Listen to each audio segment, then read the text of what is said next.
but don't look for an easy way out. Nobody wants to work hard these days. Everybody wants the easy way, the 20-minute abs, the 10-minute this, 10-minute that. Fuck that. Come to the gym, work your ass off, earn it.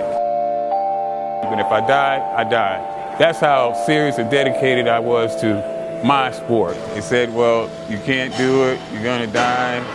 I said, well, I'd rather die doing what I love to do than sitting at home looking at TV. I'm CT Fletcher, 6-time world champion, 3-time world champion, drug-free bench presser, 3-time world strict curl champion. I'll say this, my childhood growing up, I'm a contrast because if you look at the video, you'll see that I use quite a bit of profanity, and it's really a contrast to how I was raised. There was a time in my youth when I thought that any amount of weight that I put on a bar, if I went down with it, it was coming back up. I felt there was nothing I couldn't do. I felt like a real fucking Superman walking around on planet Earth. What do I do to the party? I like to do pause reps sometimes and think about the things that have gone on in my mind throughout the day and how anxious I am to get to the gym and just work out.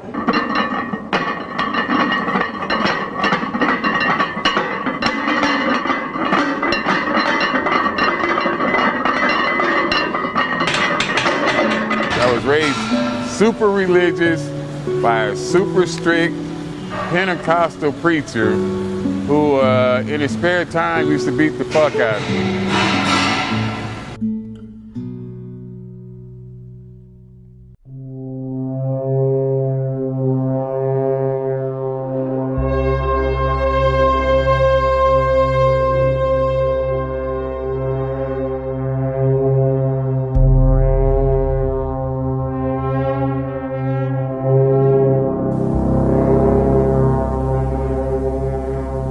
School life, I grew up in Compton, #1 crime rate at the time, and we were proud of it. And so I got into some things that, everything that a preacher's kid shouldn't do, I did. I'm sure that everybody probably know Tookie Williams, which is a gangster from Compton and one of the founders of the original Crips. When I was a kid growing up, Tookie Williams was the man, not Arnold Schwarzenegger. And also Craig Munson, another guy you never heard of, the largest guy I ever seen in my entire life, including Sergio Oliva and all the bodybuilders included. Craig Munson, a prison guy, was one of the biggest guys I ever seen. My mother is probably the biggest influence. She kept me from being insane as a kid. As I told you, my dad used to whoop my ass for sport. He'd come home and if he felt like, you know, whooping somebody's ass that day, there I was. But my mom was my biggest influence. Bench press, my maximum lift, good lift, 705 pounds. It was done in the gym, so it didn't count. In competition, 650 pounds. I done 725 on the bench in the gym, which doesn't count, but it was with boards, so it also didn't count. The most I ever squatted was 725, so I could bench press as much as I could squat. 725 is not really a good squat for a guy that weighs, you know, in excess of 300 pounds. Shane Hammond had the world record when I was around. He did 1,000. Back when I was in my competitive powerlifting days, nutrition was a joke to me. I would eat any and everything, a non-stop eating machine, because I felt like that's what I had to do in order to be the biggest, baddest motherfucker on planet Earth. I wanted to stop traffic. I wanted to crack the sidewalk with every step. I wanted to be the king of the jungle, the baddest beast on the planet. So I felt like stuffing my face was the only way to do it. And I was such a regular at McDonald's back then. They knew what I was going to eat for lunch every day. They prepared my 4 Big Macs, 4 fries, 2 shakes, and 4 apple pies. I had that same lunch for over 20 years at the same McDonald's, actually. I had no problem saying I'm #1 or I'm the best. I actually went to a world championship competition. I announced to the entire crowd of super heavyweights who was back there warming up, which one of you motherfuckers is coming in second? Because all you motherfuckers know that I'm winning this shit. Now that was my attitude in 1992 when I thought I was the best on the planet.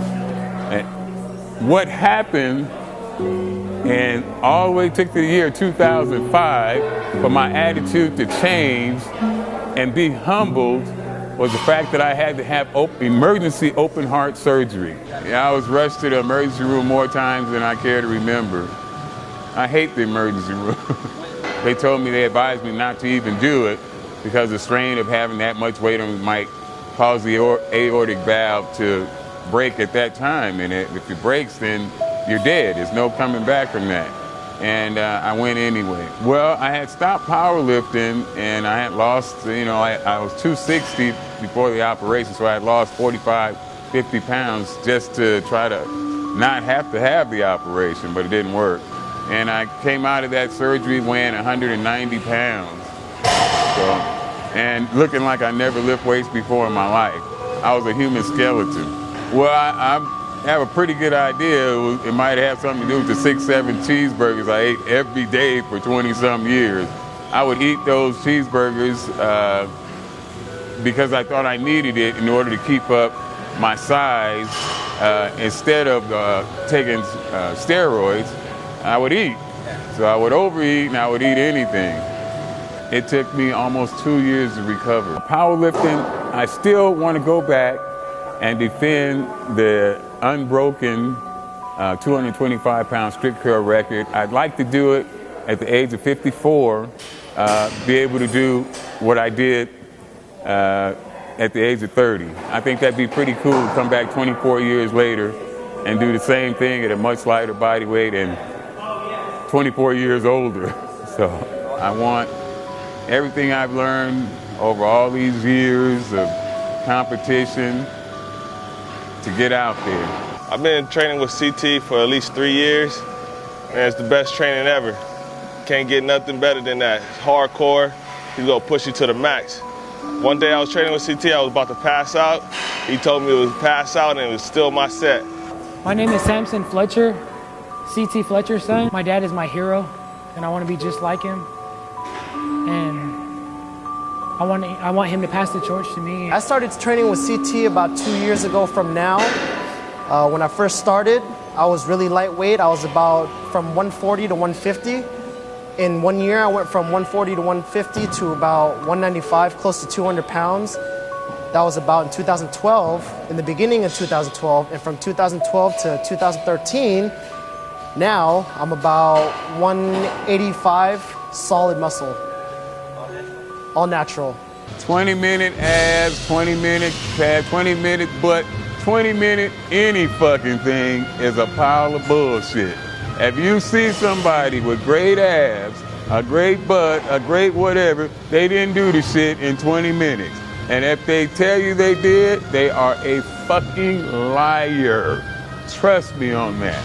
No matter what, because I hate complainers, I hate criers. If I can come in here with a metal valve implanted in my chest, taking 10 different medicines just to stay alive every day and do my workout, you have no excuses.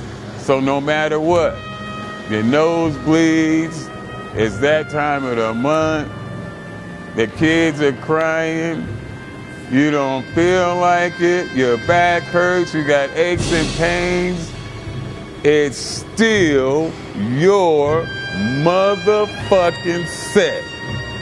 Let's get it done.